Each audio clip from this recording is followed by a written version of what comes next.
ଫୁଲ ଗଛଟିଏ ସୁନ୍ଦର ଦେଖାଯାଏ ସେତେବେଳେ ଯେତେବେଳେ ଫୁଲ ଗଛରେ ଫୁଲ ଗୁଡ଼ିକ ଥାଆନ୍ତି।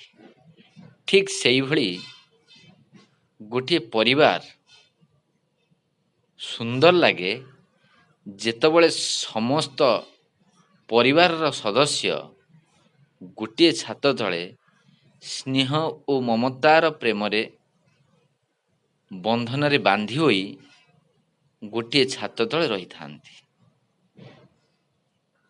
ତେଣୁ ଅତୀତର ଯୌଥ ପରିବାର ବାସ୍ତବରେ ବହୁତ ସୁନ୍ଦର ଥିଲା, ଯାହାଫଳରେ ସମସ୍ତେ ସମସ୍ତଙ୍କ ସହ